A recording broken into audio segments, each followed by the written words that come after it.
Good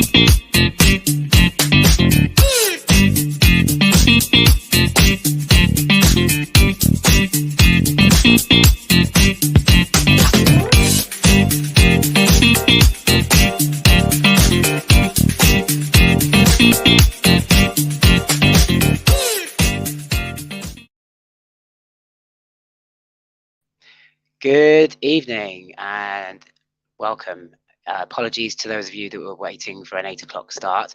I did put it on Instagram that we would be slightly later starting this evening than our usual time, due to the fact that I was going to be a little bit later home from work, and cycling home after you've done a 5K run is a little bit trickier than normal. So, but we are here. We are here. It is Monday night, and Nervous Chat is here.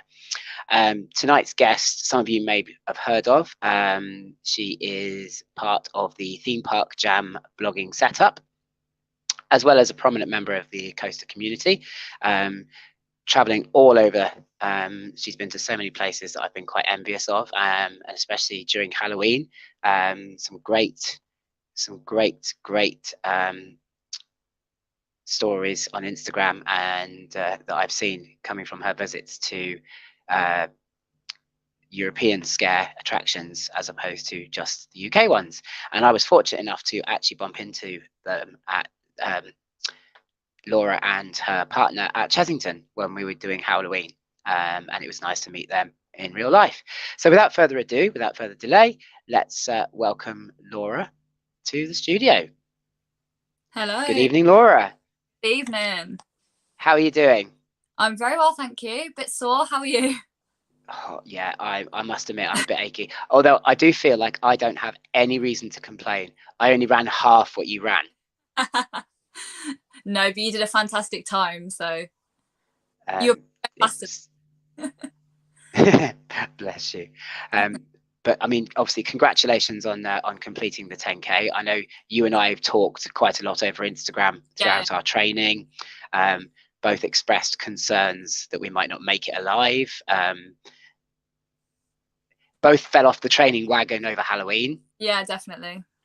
But I think, yeah, I think we got there, and we did ourselves proud. What was your time in the end? It was just under an hour and 12 minutes. So I beat last year. That's fantastic. That's absolutely fantastic. I think I made the mistake of I think I could have done the 10K, knowing how I felt at the end of the 5K yesterday. Yeah. Next year, definitely, I think I'm going to go for the 10K. But I kind of stupidly made the mistake of thinking, well, if I've done 5K in this amount of time, 10K is just double that. But it doesn't quite work that way, does it? No, the human body doesn't quite work that way.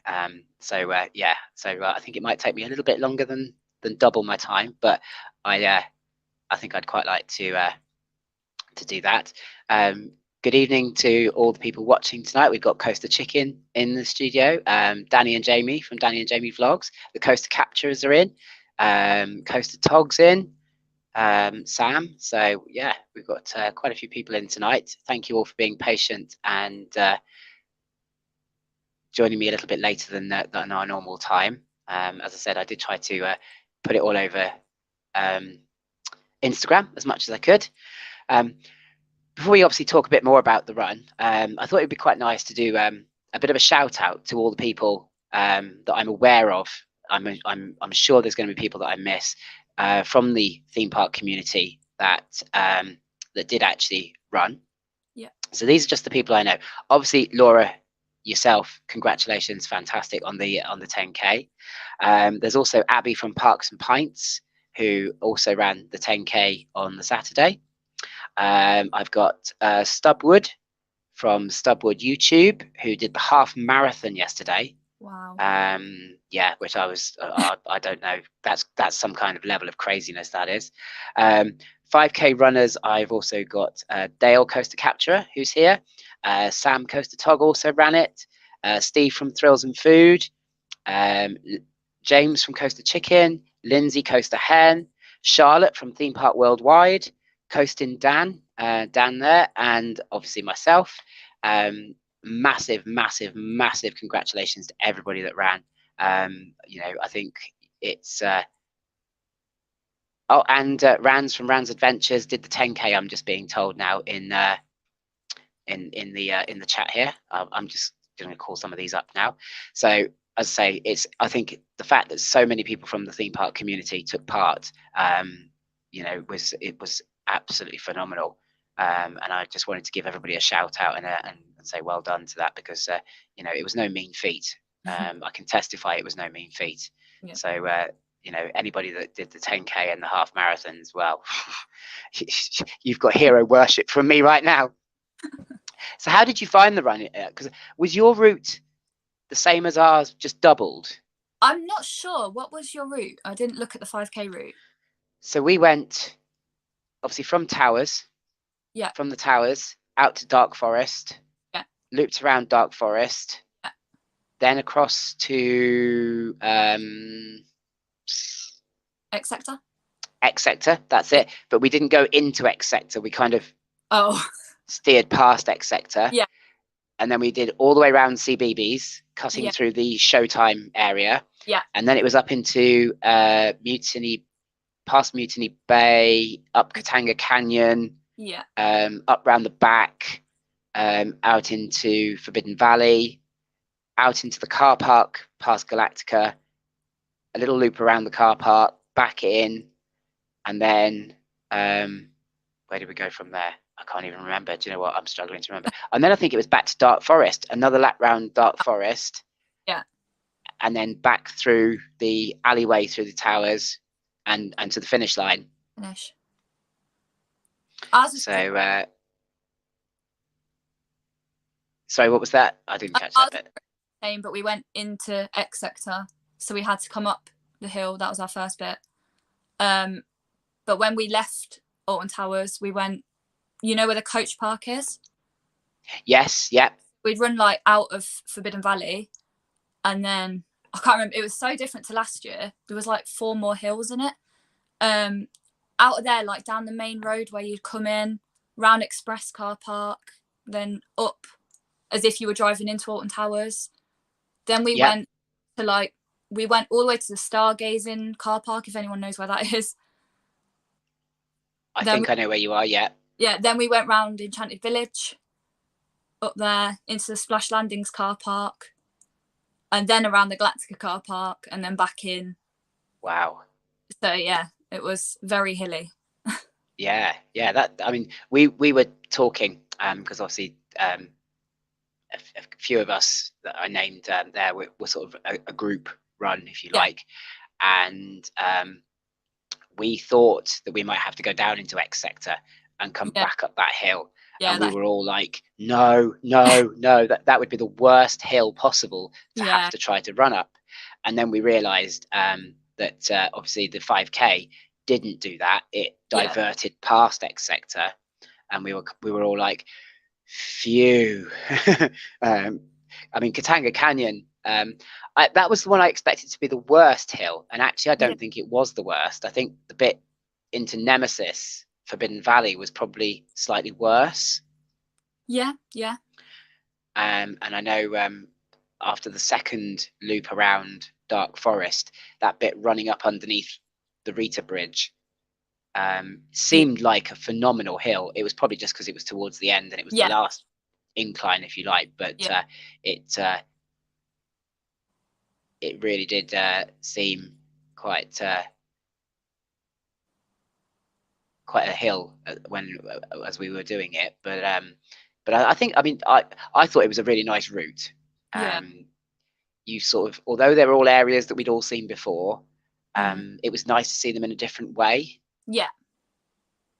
So I thought that was quite good. I mean, obviously you ran it last year, so was it significantly different to last year? I think the only reason we did a different route and around Enchanted Village and all that, we didn't do that last year. Last year we took the service road up Nemesis. Like, rather than going down Forbidden Valley, we went like the service road and then out into the main road as it is. Yeah. But because that's obviously now a construction site, I think they've had to cut that off and then make us go round. Yes. Yes, that would make sense, wouldn't it? Yes, because Yeah. I couldn't help but noticing that they got Nemesis all barriered off already. Yeah. They're certainly not hanging about with that, or it certainly didn't seem so. On the brief period that I sort of glanced over and went, oh look, Nemesis, oh barriers up already, Yeah. off we go. But yeah, it was that would make sense why they would have changed that bit, certainly. Yeah. I don't know much about the half marathon route. That seemed to go halfway down to Cheadle and back, almost. um, they sort of disappeared and then reappeared a bit later on. So I'm not quite sure where they went, but that seemed like quite a mission. Do you think you'll be taking part again next year? Definitely. Yeah. Fantastic. I'll try. That's good. I've got a request here to see your 10K medal. Do you happen to have it with you? Oh, you give me 1 second. I'll grab it.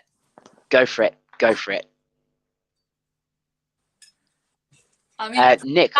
But that's my 10K medal. It's got the yay. Well done. Well done.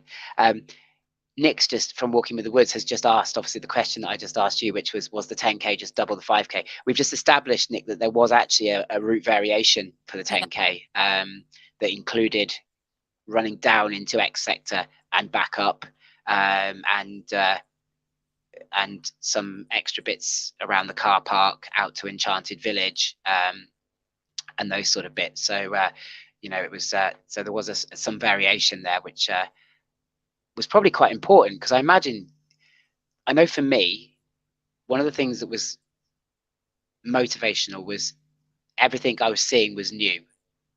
Yeah. So if it was just a double lap, it probably would have got a bit tedious, and I probably wouldn't have been as motivated to keep going the way I did. Yeah. Yeah. So I suppose that's probably why there was that variation. Obviously, we've got some comments coming in now about the en route entertainment. What did you think about the motivational characters, etc., that were out? I love it. The what are they called? The Alton Towers Police Patrol. They were in the park and they were shouting that there was only 3 hours left, and playing music. It really, like, because I said to you, didn't I, before going? You said, "What music shall I play?" And I was like, "Don't, just take it all in." Like the atmosphere, or no, the marshals and stuff cheering you on. Like the atmosphere, great. Like you just want to take that in rather than listening to like your normal running playlist. Yeah, I must admit, I took your advice. Yeah. And I didn't bother with the headphones and the music, and I'm actually really glad now that I didn't, because the atmosphere was just electric, wasn't it? I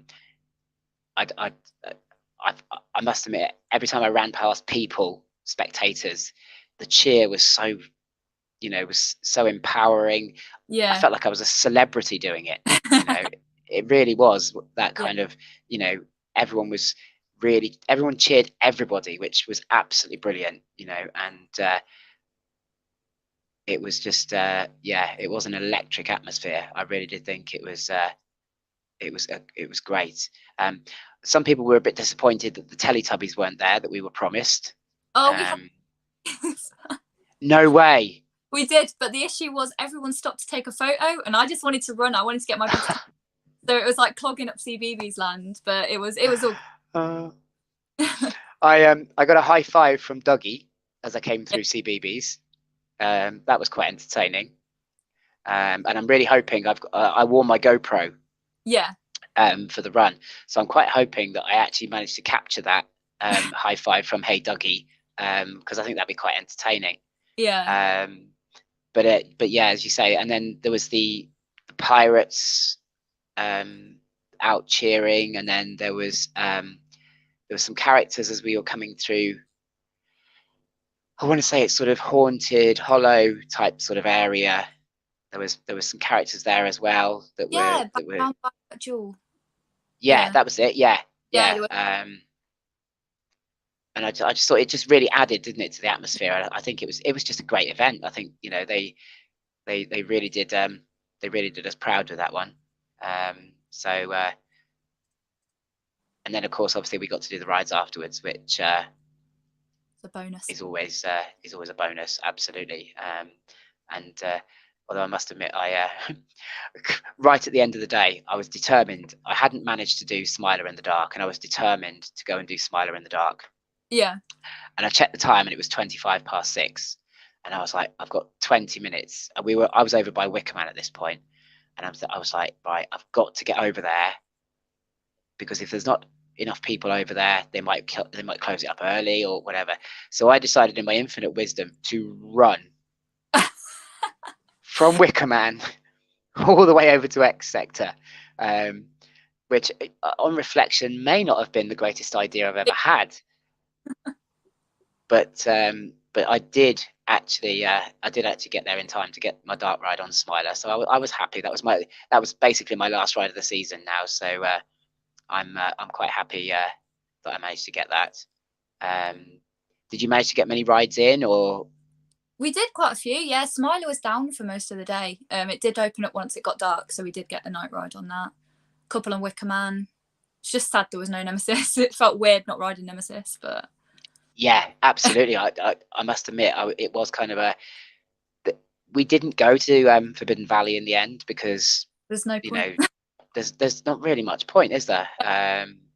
It was just it was weird not going to Forbidden Valley, other than obviously on the run.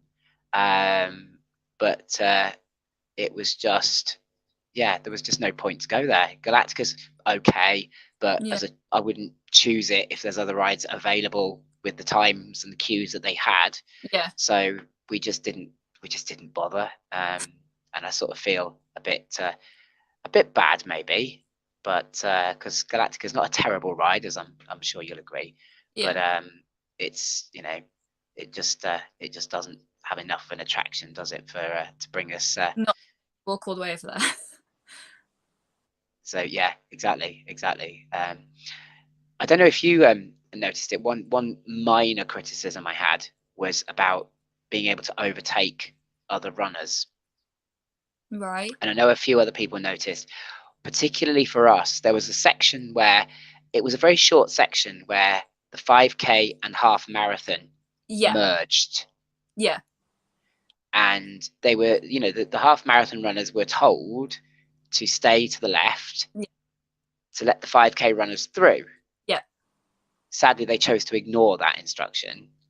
And I must admit, it did slow me right down at that point, because I was trying to sort of weave my way through these half marathoners who, to be fair to them, they'd already run a long distance, so they weren't running as fast as we were. Yeah. But it did cause a bit of a traffic jam, and as you say, we all wanted a best time. Yeah.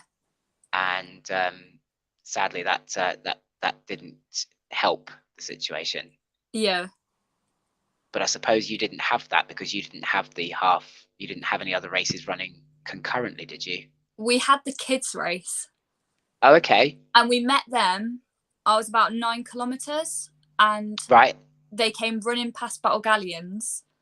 We were told to stay on the left, like you said the half marathon did, and they were meant right. Now they were obviously sprinting, because their race, I'm not sure, I think it was about 400 meters or something. I don't know. It's really small. Oh, okay. I was then feeling good to try and pick up some pace, and I got stuck. Behind like the walkers of my race. But then the kids were like, kids aren't going to listen. Kids were weaving in and out. But then, saying that, last year we did it on the same day as the 5K, and we all got BB's Land. Now, you know how like thin them paths are. Yes. I think that's why they changed it this year, to put the 5K with the half marathon and the 10K with the race. Yeah, I mean, from a logistics point of view, it made perfect sense. Yeah. I just think that next year they need to just keep them completely separate, because it didn't help. And there were a few people getting a little bit, there were a couple of 5K, like serious 5K runners that were getting a little bit irate with some of the half marathoners. And, and yes, it annoyed me, but not to the point where I started shouting things at them. I was just trying to courteously ask people to just move over a little bit. Yeah. But for me, that was the probably the biggest complaint I had of the entire thing. Yeah. As I say, you know, getting to do night rides the way we did was absolutely fantastic. Both my son, who's only recently hit 1.2, and Steve from Thrills and Food, his son, who's only recently hit 1.2, both got to do night rides on Wicker Man, which and their little faces afterwards was just it was just unbelievable. You know, it was and Wicker Man was whipping around quite it was quite violently, shall we say. I think is probably the best description of it. It did feel quite violent at times, and I sadly have to put my hands up and say I ended up elbowing my son in the face because as we came around one of the bends, obviously I had my hands up and just went bang over like this. Oh no. And the poor boy he took it in the face, but he was a champion about it, so he's forgiven me, so that's all good. So obviously enough about the run. I think you know, we've mulled over that a little bit. So you're part of the theme park jam blogging setup. Yeah. Who else is involved in that? I know obviously there's you and there's James. That's it. That's us two. Is that? Oh, I apologize. I thought there was more. There was a group. No, because I've seen quite a lot of photos of a group of you, and I was thinking, oh, it's a you know, it's a great big group. How do the logistics of that work? And so it's just yourself and James. Yeah, it's mainly James. I contribute to it. Yes. Because was there a particular reason why you chose vlogging? I mean, obviously, we live in an age where vlogging is supreme. Was it a conscious decision to blog as opposed to vlogging? Well, James wanted a website to start with, and we just started it as a bit of fun. I don't know, you probably know, like, we do the Instagram vlogs as well, so we kind of do like go into the vlogging side, but not on YouTube. Yeah. We like documenting like our days and keeping it as memories, basically. Yes. So I think that's the main reason why we do the Instagram vlogs, but then actually blog. Yeah. And I know for me, like, I like doing the food reviews because you never really get like information on parks about, you get all the rides and attractions, but you never get like what to eat. The sections of the websites aren't that good on what food they offer. So I just that bit of help for anyone. It's mainly like a big help site of if anyone's looking to visit any parks or do any attractions. Yeah, I mean, obviously, I've read a couple of them, and I think the most recent one I read was your Legoland Brick or Treat one, because I was intrigued, because I know that Legoland previously was very good. Yeah. But last few years, Brick or Treat has taken a bit of a slating. So obviously I was like, oh, interesting. I want to read this, and obviously, and it was a very favourable review that you gave it, and it did make me think, maybe I should have given it a go this year, because you know, maybe I've just been a bit harsh because previous years haven't been great. But I do find that with a blog, sorry, it's a bit more in depth. Yeah. As well. There's more detail included in what you're writing, which I know obviously in a modern age where we're all rushing around, nobody's really got any time for anything anymore. It was quite refreshing for me to be able to sit and read something. Yeah. And not have to press pause. I could just literally come away from it, come back to it. Yeah. You know, and that was quite as I say, it was quite refreshing, really, from the videos thing. And I suppose, I mean, I'm just obviously, this is all hypothesis on my behalf, but I suppose when you're writing a blog, you can include everything that you've seen, or encountered. When you're vlogging, you're quite tied to the clips you've got. Mm-hmm. So and there are things that you encounter, and I know this is certainly true for me, where I go, oh, I wish I'd had the camera recording for that. Yeah.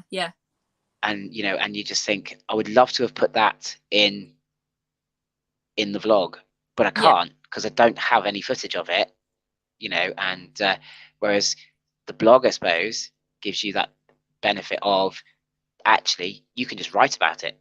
Yeah. Do you find it very time consuming preparing blogs?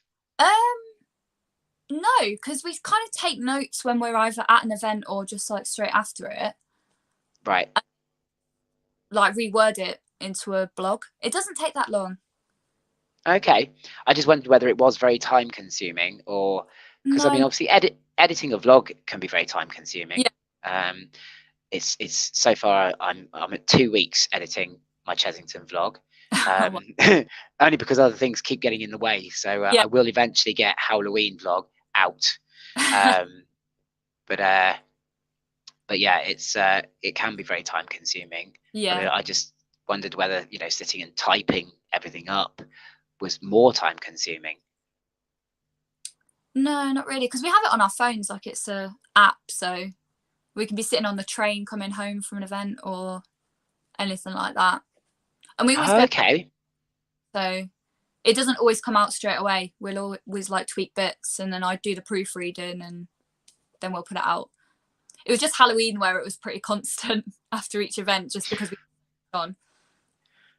Yeah, I think I don't think it matters whether you're a blogger, a vlogger, a TikToker, an Instagrammer. Halloween is just a mental season.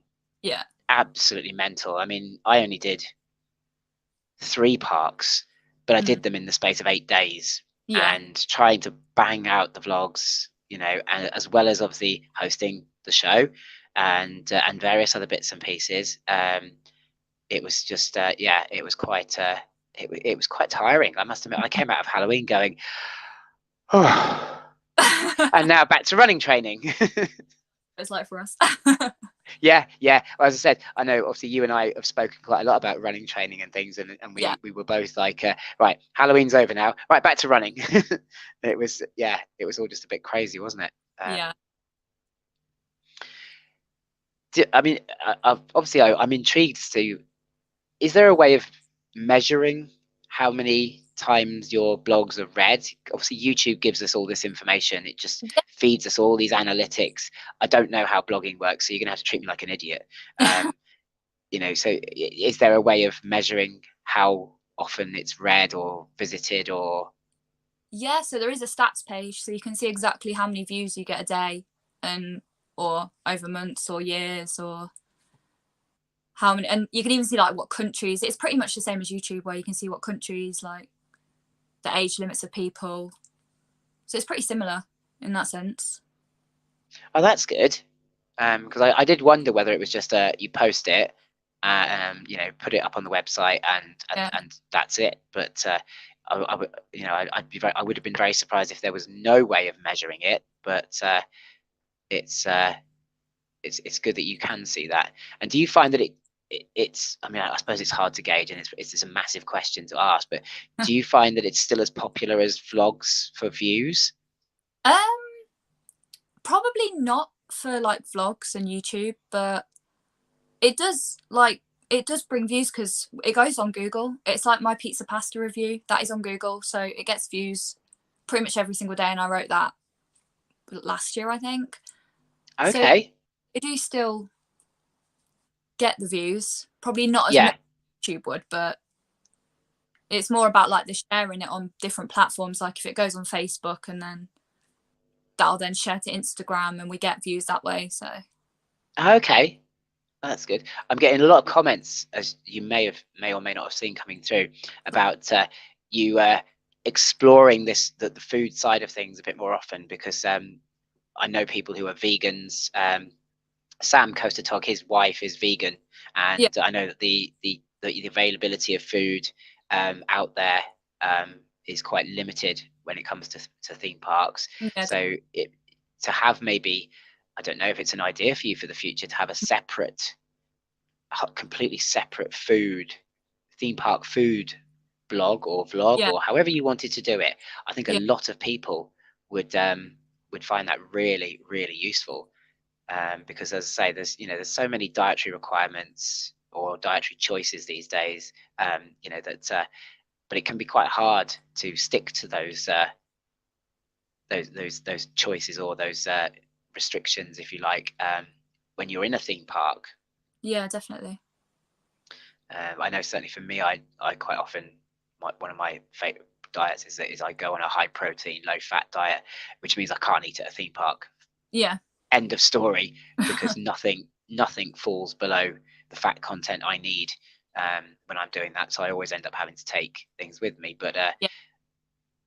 on that note, do you think that theme parks could offer a better range as well for these kind of dietary requirements? Yeah, definitely. I think theme park food is awful 9 times out of 10. It's just so generic. It's like burgers, chips, sweet food. Like I used to go to Alton Towers and get my salad from Burger Kitchen. They got rid of that. It's just generic. And it's been worse since Aramark took it over as well, especially like Thorpe Park. And like, we've got feedback to the parks, but we'll have to wait and see what they do next season. Yeah, I mean, I suppose traditionally theme parks were seen as synonymous with fast food, Yeah. rubbish food, but I think that they've not changed with people's tastes. Mm-hmm. Is you know, and I think there's been some token gestures with with regards to things. I mean, Sam Coastertog has just put here that the vegan burger from Just Chicken at Alton Towers is absolutely vile. Yeah. And that's probably the only vegan option that's available. Yeah. And it's it's a real shame that they're not embracing. Crikey, even McDonald's do salads nowadays. Yeah. So I don't understand what's so difficult about some kind of offering like that. But yeah, I think they're missing a trick. They're definitely missing a trick. So obviously you as I said in the introduction, you were all over the place for Halloween. Yeah. And although we keep trying to put Halloween to bed, but it's something that we've all kind of got in common and all got very varied opinions of. What was your favorite Halloween experience this year? At a theme park or just in general? Well, both. So theme park, I'd have to say, I want to say Alton Towers because I love Alton Towers, but Chesington probably had the best Halloween this year. I think it did. Yeah, I'm 100% in agreement with you. Like, not brilliant, not as good as previous years, but out of all the Merlin parks, I don't think I went to any other Halloween theme park in the UK, but out of all the Merlin parks in the UK, Chesington had the best offering this year. Did you get the feel this year that the general Halloween had been watered down a little bit? A lot, yeah. That they'd stepped up the actual designated scare areas. Mm-hmm. I mean, I've heard some horror stories of things that had gone on in them this year, but that the general feel had all got a little bit more nice. Yeah, definitely. And I think that a lot of the Merlin parks are going, like, even like Alton Towers, you wouldn't know is even Scarefest until you physically go in a maze. Like, they've just reduced the offering so much throughout the years. Do you think that's due to the number of, sadly, the number of ridiculous complaints that they receive from people who turn up to a Halloween event not expecting to be scared? I don't know what these people are expecting. I don't, and I struggle with it. I really struggle with, why would you go to a theme park during Halloween where you know there's going to be potentially scary things, get scared, come back and complain? It just absolutely amazes me. But there seems to be, like, well, I don't know, I couldn't put a figure on how many of these complaints they received, but it's obviously enough to sway them. I think that's why no scare zones at Alton Towers, because they got so many complaints, even though there was like back routes. But it just keeps happening. And the same with Thorpe Park this year. They introduced that necklace that you could get. Yes, yes. That's what they need to do, because they actually. Yeah, I thought that the lanyard idea that you said at Thought Park was a good idea. You know, and to try and abate some of the complaints. Yeah. Something I was talking about with a couple of guys from America who were telling me about Halloween Horror Nights at Yeah. Universal, and that is that what they do there is they open the park during the day as a Yeah. normal park, no Halloween, and then they close the park, kick everybody out, and then if you want Halloween, you come back. Yeah.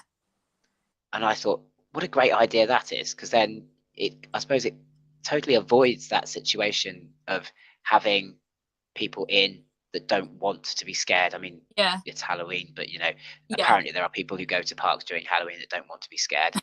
Um, and I thought, you know, what a great idea that is actually. But whether we'll actually ever see that happening, I don't know. Um, so obviously, you did a lot of other you did a lot of European scare attractions as well, didn't you, this year? Yeah. Yeah. What was your favourite? Did I see you went to Poland? No, we went to Poland last year. Ah, okay, that's what I'm getting confused with. We nearly went to Poland this year, but all the plans got messed up and we ended up somewhere else. Best laid plans and all that. Yeah. So what European places did you visit? We did Bobby on Land. Okay. That was ages ago. Plopsaland Halloween. Yeah. And then we went to Wallaby, Belgium, and it turned out that they were like testing their Halloween. So they had like all Okay. the open and the scare mazes, and that was a brilliant event. Like, I know towards the end, nearer Halloween, people were saying it was so busy. But I think Yeah. because it went on a weekend that wasn't actually meant to be Halloween, but it turned out to be Halloween, it was empty. Like, we had the mazes to ourselves. That was some of the best scare attractions I've been in. Okay. So that's, yeah, I mean that actually sounds like a really good idea though, doesn't it? Open them up a week earlier to get some feedback before you finalize what you're doing. I mean, crikey. Could you imagine Merlin doing that though? Because I can't. No. What Merlin do is they have a press night. Yeah. Which is probably the closest that they would do to that. And they bring in a load of vloggers who they expect to praise what they're doing. And I in fact, and I'm almost certain that if you don't praise it, you won't be invited. You won't be invited back. Another year. Sam Coastal just said that I'm not going to be invited now because I've been critical of this. Sam, I'd be very surprised if I ever get invited anywhere, because if I call a spade, if I think it's not good, I'll say it's not good. You know, I'm very much wanting to prefer to be honest about things. We're the Otherwise same. things never change. Yes, absolutely. You know, otherwise things never change. You know, if they get told all the time that what they're doing is absolutely awesome, and you know, and just because you got some free tickets or whatever, I just think that, you know, it's this argument in the community at the moment, isn't it, about transparency and honesty. You know, and I think for me, I'd rather be honest. If something's not good, I'll say it's not good. That's not to say it's always not good, but my experience of that time was that it wasn't good. You know, I know I've had a situation with. Did you do the invitation at Scarefest? I did the invitation, and quite controversially, I loved it. But I'd done one at Warwick Castle previously, like loads of years ago, called Seance, by the same people, right, and stuff like that. It scares me, like, not necessarily with the actors. Mind, I really enjoy what. So probably just because I enjoyed that, I enjoyed the invitation. Okay. See, I quite liked the invitation. I didn't like the terminal.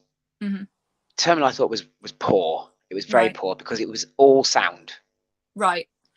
And I know lots of people who did the invitation in the early weeks said it was just sound. Right. When we did the invitation, it was a bit different. They'd actually changed it slightly so that as we sat down, a flap in the top of the cage opened. Yeah, we had that one. While there was blood sucking going on, we were getting squirted in the face with some liquid.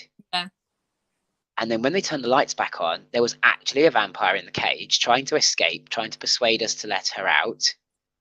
And we had the staff trying to usher us out very quickly so that we didn't get bitten. So my experience of invitation was really good, actually. Yeah.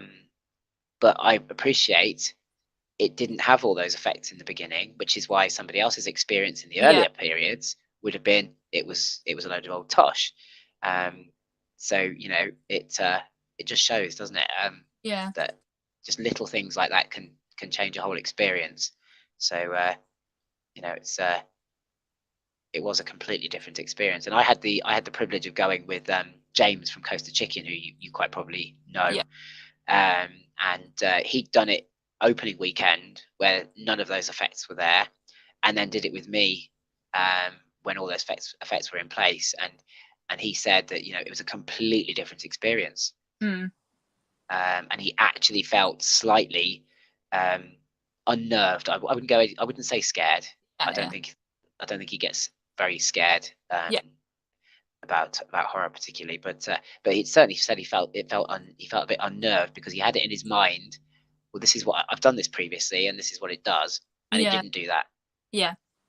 So I think that did definitely make a difference. So it sounds like overall you had a pretty amazing Halloween, jetting about all over the place. Did you do any scare attractions in the UK that weren't park related? Yeah, we did Walsall Scare Maze, Stourbridge Scare Maze, Dr. Fright, Extreme Scream, Screaming Loud. Trying to think where else. Fear on Avon Valley, we did that this year. Okay. Yeah, we did quite a few. Did you find that Fear Island was very good? Because again, Coaster Chicken and Coaster Tog, I know they went to Fear Island, and they said it was some of the scariest stuff they'd ever seen. Oh, is that the Fantasy Island one? Yeah. Oh no, we did the one in Bristol. Oh, okay. Sorry, I'm getting them mixed up. I do apologise. Well, if that in that case, next year, if you want to add it to your plans, Fear Island apparently at Fantasy Island was absolutely insane. Yeah, I've heard. Yeah. Well, I mean, as I said, they both went and they both said they were scared. Yeah. They were genuinely, quite scared about with what they'd seen and the overall experience. So, I think, but it does seem to be the case, as you may well have noticed, that the smaller parks now are the ones that are really taking up the mantle for Halloween. Definitely. And it's, I think Merlin need to be looking over their shoulders a bit more, because I think they're going to lose. Thorpe Park for me this year was actually dire. It was my experience was, I know other people had great experiences, and I've had my say about consistency of experience, but I think if that's the best that they can offer, I think they need to be looking over their shoulder, and their crown that they've worn for so long of being the top scare attraction, or one of the top scare attractions in the UK, is very quickly slipping. It's what it is as well. Like, you've got cheaper events that are better. Like, you're charging £32 or whatever they were charging for 3 or 4 mazes. One isn't even a maze. And then you've got an event 20 minutes down the road that's doing 6 mazes for like £20. They've got to watch out because there is competition about. Yes. And I think competition is always healthy. So hopefully it will encourage them to up their game. Because as we've obviously both found this year, Fright Nights was quite disappointing. Scarefest was marginally better for me. Halloween again swept the board for me. I would say Creepy Caves is just genuinely scary. Sadly, we've waved goodbye to Creepy Caves. Do you think they've done the right thing by getting rid of Creepy Caves now, or do you think there was more mileage in it? I think they have, because 2019 was their best Creepy Caves. Yes, yes. I think. I can't really comment on this year because when I went originally for Halloween, it turned out it was a Halloween day, but they'd cancelled all creepy caves for the day. Oh So, no. but then when I saw you, I went to the like 8+ one because that's all I had Yeah, time to do. And you basically got led through it, so it wasn't scary. So, but I really like the storyline that goes with it, and I like how they change it up every year. They never keep it really the same. And I did like what they've done with it, put it back to the old route this year, but it just had lost a lot of it. It had gone a bit stale. Like I think it is time to get rid of it and maybe get yeah. something. I'm not sure what they're going to do with that building, but if they want to put something new in, I'm all for it. I think they've got to stick with that building. I think that building lends itself perfectly to a scare maze, doesn't it? Yeah, yeah, It's narrow, it's gloomy.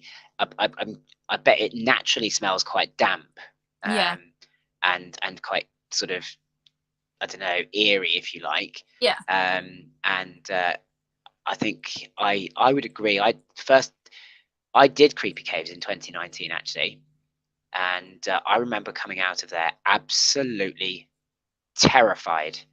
yeah, And my son, who at the time was 11, 10 or 11, came out in tears. And this was the daytime version. yeah, There was also an after 5 version, and I seem to remember I was quite close to tears myself, yeah, because I'm not a great one when it comes to horror and scares, and I always remember that last area, when they held you in that room yeah, and they told you that you had to hit the button to release the door to get out, but it was the same button that released the door that let them in, yeah, yeah, and they rushed you. yeah, And I remember thinking, I'm gonna need a change of underwear in a minute, because I was literally terrified. And I yeah. think you're right, that was it at its absolute That was best. yeah, And then of course we had 2020. I think was a bit disappointing because that was Resurgence, wasn't it? yeah, Was it 2020 was Resurgence? And I appreciate they were limited because of COVID and the yeah, masks and things like that. But it was disappointing. I thought it wasn't particularly great. And then I think since then they've been trying to get it back to 2019 levels, yeah, but not quite managed it. But even so, I think a weaker Creepy Caves was still far better than some of the full strength other mazes that I've experienced. yeah. And I like the fact that they ended the story with an ending this year. Mhm. They've once and for all they've destroyed the angel plant, Yeah, but they've done it by having to blow the whole thing apart. Literally blow up the whole lab. yeah, And I just thought, what a great, climax, if you like, to yeah, the story as yeah, it's gone on. So it's but it'll be interesting to see what they do replace it with. It yeah. really will be. Good. But um how have you found your season in general, this year? Has it been a good season for you, or have you been disappointed generally? I mean, I know it's quite generalizing to ask that, because we can all think of highlights and lowlights, but have they been predominantly highlights for you, and what has been your highlights? Definitely, I've had a great season. I mean, our season's not over yet, but um, yeah, going to so many new parks. I've lost count of how many new parks we've been to. Going to Efteling for the first time, Phantasialand, like all them parks. Some of my favourite parks now. Yeah. But yeah, it's been non-stop. It's been every weekend. Yes, I must admit, I've struggled to keep up with your adventures. It's like every day a new story pops up from either yourself or James, Yeah, and you're here or you're there, and I'm like, crikey, well, do these people ever like stop? no, Um, it's it has been a crazy season for you, hasn't it? And Yeah, it's great to hear that it has been a good season. I must admit, my season has been absolutely amazing this year. I started this year, obviously having started or well, pretty much coming to the end of the Merlin, certainly the Merlin as part of conquering roller coasters yeah, and that fear, and it's just built from there really. But it's also having the YouTube and the Instagram and the friends that I've made. I think yeah, I've made some friends this year who I think will be lifelong friends, and I've met yeah, some absolutely amazing people in parks, like yourself and James. That chance meeting, but it was lovely to have that, and those meetings of people. It's great to be able to. I love talking to people, yeah, and messaging is lovely and it's great, but I also love seeing people face to face. And I've met so many people this year in parks that I've spoken to on Instagram and whatever, and that's been definitely a highlight for me. And as I said, some of the friends I've made this year are going to be lifelong friends, yeah, and all that just through posting a few photographs on Instagram. It started off, and now it's just all blown out of proportion, and who knows where this snowball will end. Next year, I'm hoping to get out to at least one European park, and I think if I have to make a choice, it will be Plopsaland, because I want that Ride to Happiness coaster cred. yeah. I'm hungry for that. Um, Equally, I want Sick. I didn't manage to get out to that this year, and I want Odyssey as well. And unfortunately, when we went to Blackpool, the big one was down. Oh, It wasn't down. They didn't open it because of the wind, yeah. and it was quite a windy day. To be fair, I don't think I would have enjoyed being at the top of that lift No. hill in the kind of winds that we were experiencing. So yeah, it was. I understood why, but it was disappointing Yeah, that I couldn't get that cred. So I'm going to go back to Blackpool and get that credit as well. And yeah, as I say, Odyssey is definitely on the list. The stand-up coaster Shockwave at Drayton is very much high up that bucket list, because obviously there's rumours flying around about it going and being turned into a sit-down coaster, and I'm like, I've got to get there before they do that, because otherwise it's not a credit worth getting too excited about if they just make you sit down. Its attraction for me is the fact that you stand up. I'm intrigued how this works. I really am. Have you done Shockwave? I'm assuming you have. yeah, yeah. Drayton Yeah. Manor Park. It's what, sorry? It's my home park, Drayton Manor. Ah, okay. So are you sort of Midlands based? Yeah, right in the centre. Ah, okay. Ah, fantastic. Um, yeah, I've not made it to Drayton Manor this year. I was hoping to, and then I'm not going to lie, the money was running out. That's basically what it came down to, and I had to make a choice between um, a trip to Dorset and Poulton's Park, or not having any time away, but doing Drayton and a few others. And we said, look, let's go and do Poulton's Park, and let's go and have our little Yeah, holiday in Dorset. And I don't regret that decision at all. It's it was a shame that I couldn't get to Drayton this year, but I will be there yeah, next year, because I absolutely want to get there and do Shockwave. As I say, I'm not sad about Apocalypse, because I'm not a drop tower person particularly. But yeah, certainly Shockwave is up on my list. Um, Obviously, I've chatted away, and I've loved chatting away with you, Laura. Does anybody out there have any questions for Laura that they would like to ask her? Um, she's oh, they're already coming in, Laura. Already Oh, coming in. Look, what's your favourite at Drayton? my favourite ride or coaster? Give us both. Why not? Um, it's gonna be a bit of a mad one. My favourite coaster at Drayton Manor is Troublesome Trucks, Okay, and my favourite ride is probably Sheriff Showdown. right. It was Apocalypse, but no more. Oh, bless you. Do you know, I was okay with drop towers until a recent experience. I was at Thorpe Park with somebody who happens to know quite a lot of the ride ops, Ah, yeah. and they thought it would be a really good idea to get me a blind drop Hmm. on detonator, and I think it's ruined drop towers for me now forever. Um, for me, the part of drop towers that terrifies me is the amount of time you're at the top Yeah. and not knowing when you're going to drop. And so the fact that we felt like we were held up there for an eternity, and then no warning and just bang, Goes. and yeah, I think I'm going to struggle to get back on a drop tower after that. It really did rock me a little bit.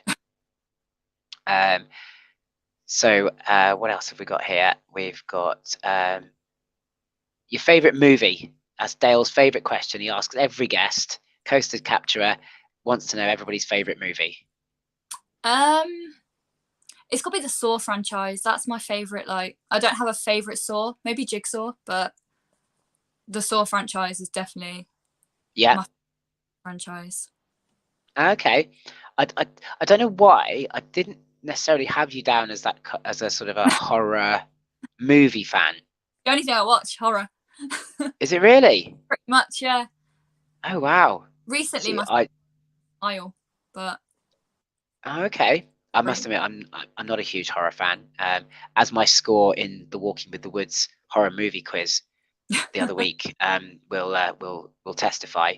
And yeah, it's but I just can't watch most of them. I really do get quite disturbed by them. But the Saw franchise, I am with you on that one. I did enjoy them, and Jigsaw was one I saw more recently, yeah, and I actually really liked the very clever way that was done. yeah, The sort of toing and froing backwards and forwards in time, I yeah. thought was really, really clever. I worked it out very quickly, but that's because I look for these things in movies. I'm one of those annoying people who watches a movie and goes, "Oh, that's different. Why is that different? Hold on, why is that happening?"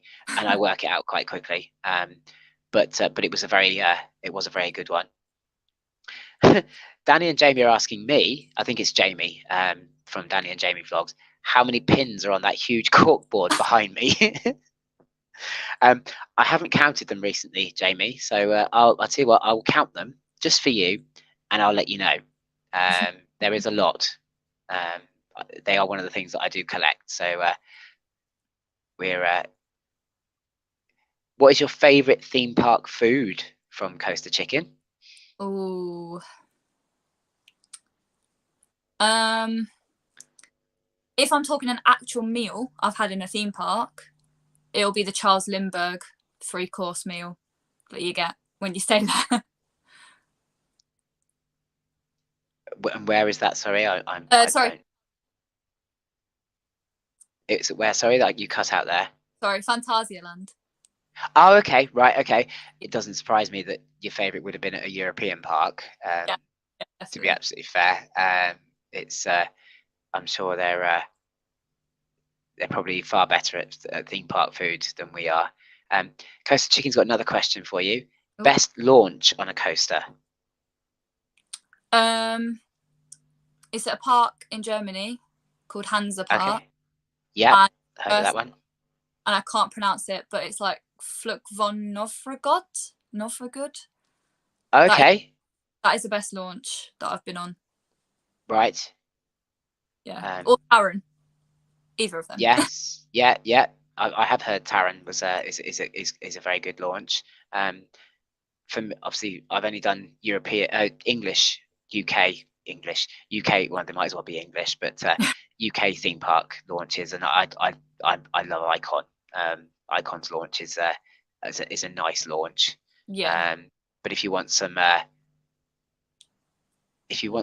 violence in your launch, it's got to be a stealth launch, hasn't it? That's a proper aggressive launch. Coaster Tog, I think, in his attempts at humour here, has asked, "What flavour is the jam in the theme park jam?" Everyone asks that. Well, the picture's red, so I'm gonna say strawberry jam, but you'll have to ask James about that one. Okay. I'm assuming that the jam comes from James. It does, yeah. Yeah. See, I worked that out. I just thought that's just a clever play on shortening his name. But yes. So it's whatever flavour you want it to be, I suppose. But yeah, it is red, as you say. So we'll go with strawberry.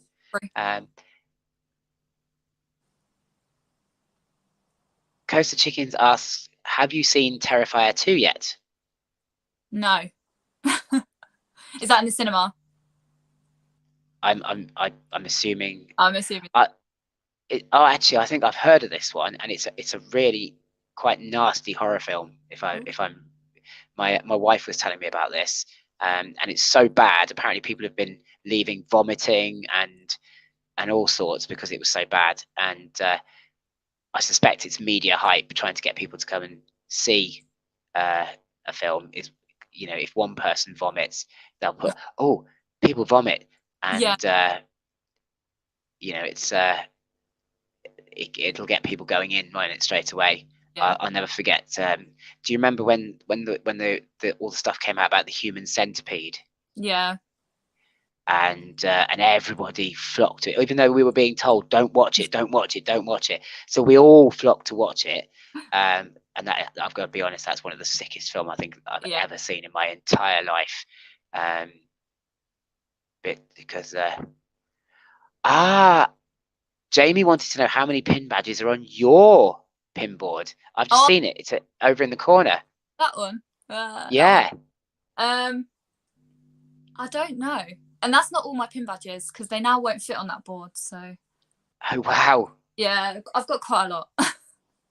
Jamie, that's a really good spot there, because I hadn't worked out that it was a pin board, but I've just for a second there, I just glanced and went, you've got a pin board, and then he's commented saying, no, not your pin board, Laura's pin board.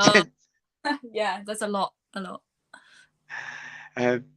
Dave from Dave's Adventures wants to know. I'm intrigued about this, and I'm looking forward to Dave's vlog and obviously your blog as well, because it'd be nice to tie the two together. The Christmas Walsall Scare Maze. Yeah. I mean, I'm quite intrigued about this because it's either going to ruin Christmas, or it's going to be Christmas dumbing down Halloween, and I'm intrigued to know which way it's going to go, and how they're going to combine these two things, because for me they're a million miles apart. Yeah. Tim Burton had a go with The Nightmare Before Christmas, but yeah, I'm really intrigued, as are a few other people I know, because Dave obviously mentioned about the Walsall Christmas Scare Maze, and we were all kind of like, I wonder what that'd be like. Is it bad Santas hiding in Christmas trees with machetes, or or what? So I'm really looking forward to hearing about this. Dave's also asking your bucket list American park.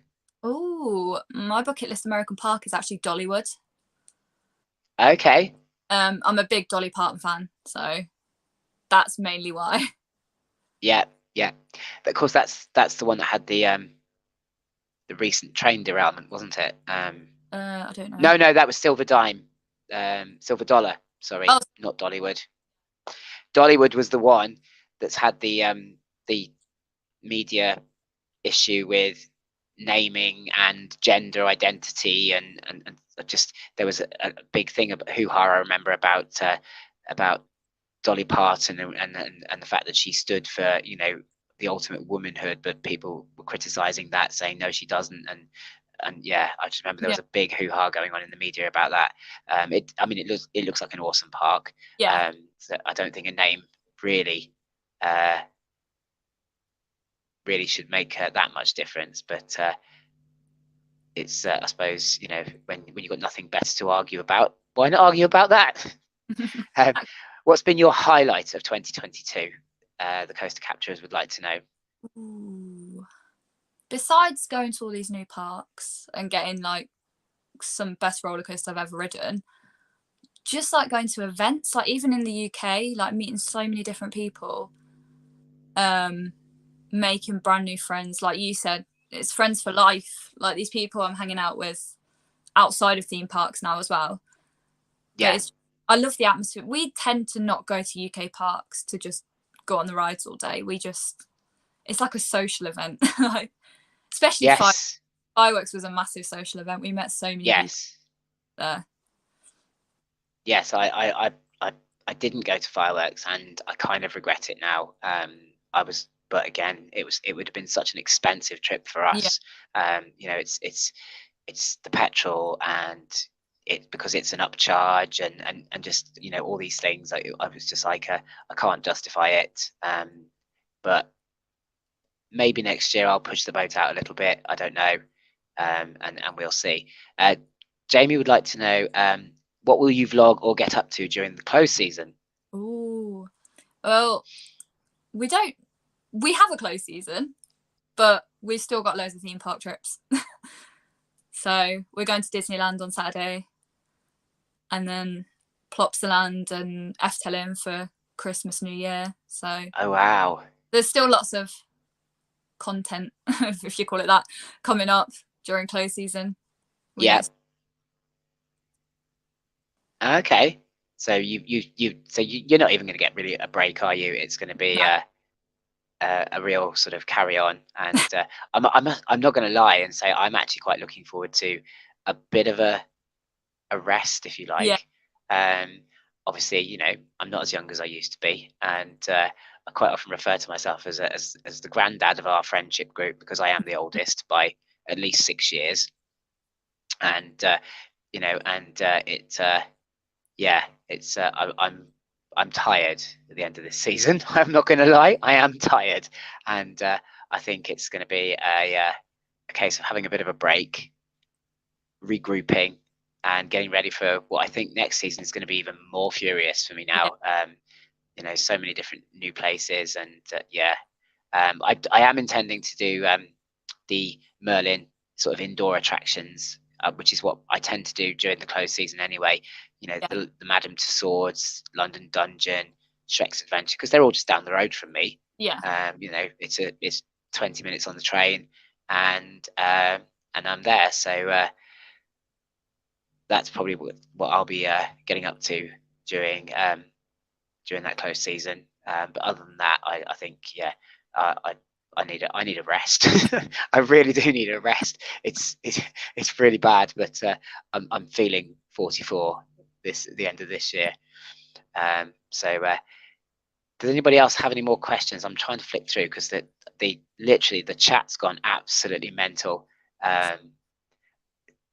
Coaster Chicken suggesting that maybe I should rebrand my channel to Theme Park Grandad. They're so nice to me. These are some of my best friends, and they're so nice to me. Dave's Adventure. Sorry, Kaz, I apologise. I didn't see the question. Your favourite dark ride? Symbolica at Efteling. Okay, Yeah. that was a very definite, very bang. Is it just that amazing? Yeah, it's really good. I don't want to ruin it for anyone that hasn't been on it, but it's great. Right. Okay. Then I totally appreciate that you. Yeah, you probably don't want to go into too much detail about that. Right. Well, I think that seems to be the end of the chat I've finally got to now.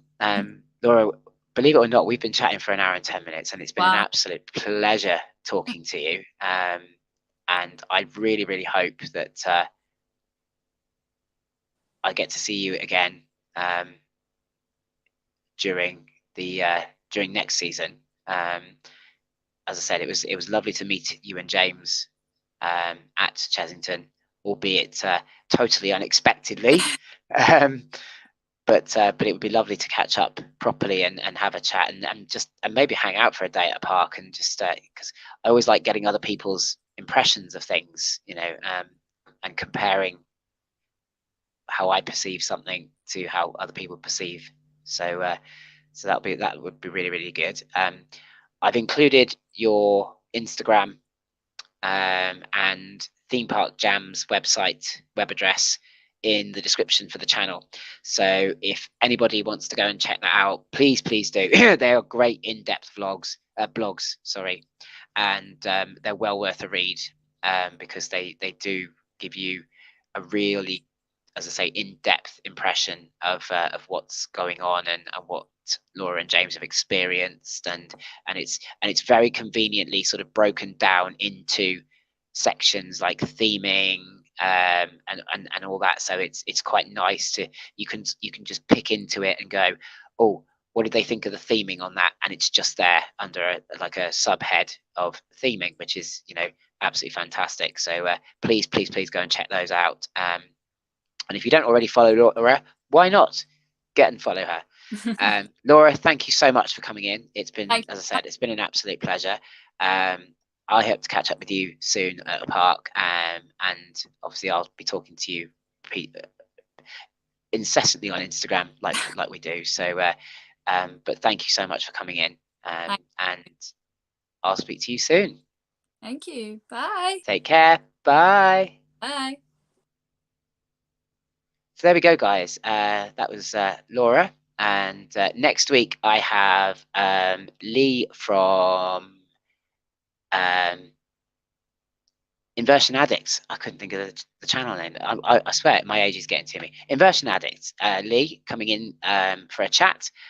Really looking forward to that one. Obviously another channel that have been everywhere and done so many things, and I love their vlogs, and I've been in quite a few of their lives, and they're quite funny. It's a father-son team, and yeah, so looking forward to that one next week. So we'll be reverting back to our normal 8 o'clock time next week. As I said, I apologize at the beginning for the late start. I did try and let everybody know, but obviously, you know, it's one of those things, unfortunately. But so thank you for tuning in. Thank you for watching. If you're watching the recording back, if you aren't subscribed to the channel, please consider subscribing. It's gratefully appreciated. And I will see you all next week. So take care for now.